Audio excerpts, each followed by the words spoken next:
Hi JK nursery and aquarium. இன்றைக்கி ஏர் க்ரோத்துக்காக நம்ம நிறைய மெனக்கிட்டு நிறைய பிளான்ட்ஸ் தேடிகிட்டே இருக்கோம், நிறைய வளர்த்துட்டே இருக்கோம். ஆனால் ஏர் க்ரோத்துக்கு சப்போர்ட் பண்ணக்கூடிய நம்பர் 1 பிளான்ட் என்னென்னா இந்த ட்ரீ பிளான்ட்டு தாங்க. இது ரொம்பவே ரேர் வெரைட்டி தான், நிறைய கிடைக்கிறதில்ல. அடுத்த பிளான்ட் என்னென்னு பார்த்தீங்கன்னா இந்த கேசவர்தினி. நம்ம எல்லாருக்குமே மேக்ஸிமம் தெரிஞ்சிருக்கும். இந்த கேசவர்தினி இந்த சீட்ஸ் ட்ரை பண்ணுறதை விட ஒரு சின்ன கட்டிங் இருந்தால் போதும், அதை நல்லா நிழலில் இருக்க இடத்துல, ஈரப்பதமான இடத்துல நீங்கள் ஊனி வச்சாலே அது நான் நிறைய வீடியோஸ் போட்டிருப்பேன், நீங்கள் பாருங்கள். சும்மா கிள்ளி வச்சாலே இப்போ நம்ம டேபிள் ரோஸு, இன்னும் ஒரு சில செடிகள், கற்பூரவள்ளி செடிகள் மாதிரி கிள்ளி வச்சாலே இது ரொம்ப ஈஸியாக க்ரோத் ஆகும். நீங்கள் நிழலில் வச்சு வளர்க்கும் போது நிறைய படர்ந்து வளரக்கூடிய ஒரு செடி தான் இது. ஸோ இந்த பிளான்ட்டுக்கு அப்புறம் இன்னொரு பிளான்ட்ஸ் இருக்குங்க. அது பார்த்திங்கன்னா நம்ம எல்லாருக்கும் மேக்ஸிமம் தெரிஞ்சிருக்கக்கூடிய பிளான்ட்டு தான்.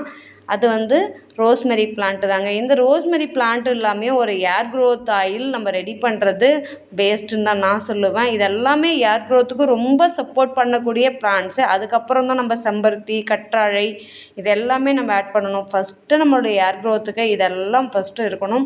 இதோட குவான்டிட்டியும் அதிகமாக இருக்கணும். மற்றது எல்லாமே கொஞ்சம் நம்ம ஆட் பண்ணால் போதும். இன்னொரு பிளான்ட்ஸ் இருக்குங்க. இது வரைக்கும் இதை யாருமே நீங்கள் மாடி தோட்டத்தில் கண்டிப்பாக வளர்த்துருக்க மாட்டீங்க. ஸோ ஏர் க்ரோத்துக்கு சப்போர்ட் பண்ணக்கூடிய நம்பர் 1 பிளான்ட்டில் இந்த ஒரு பிளான்ட்டும் சொல்லலாம். இதுதான் பார்த்தீங்கன்னா முதியார் கூந்தல். இதோட சீட்லேருந்து இந்த பிளான்ட்டை ரொம்ப ஈஸியாக வளர்க்க முடியும்.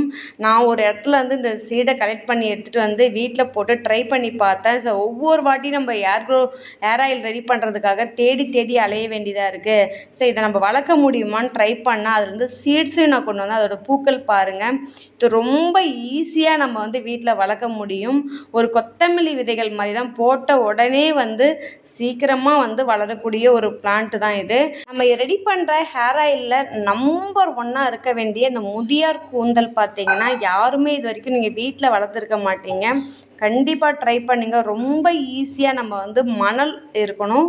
இந்த மணலில் போட்டிங்கன்னா நல்லா ஈஸியாக இது வளர ஆரம்பிச்சிடும். கொஞ்ச நாள்லேயே பார்த்தீங்கன்னா இது கிட்டத்தட்ட ஒரு 3 மந்த் பிளான்ட்டு தான் இது. ஸோ நீங்கள் ஈஸியாக வீட்டில் க்ரோத் பண்ண முடியும். இந்த வீடியோ பிடிச்சிருந்தா லைக் பண்ணுங்கள், ஷேர் பண்ணுங்கள், சப்ஸ்கிரைப் பண்ணுங்கள். தேங்க்யூ.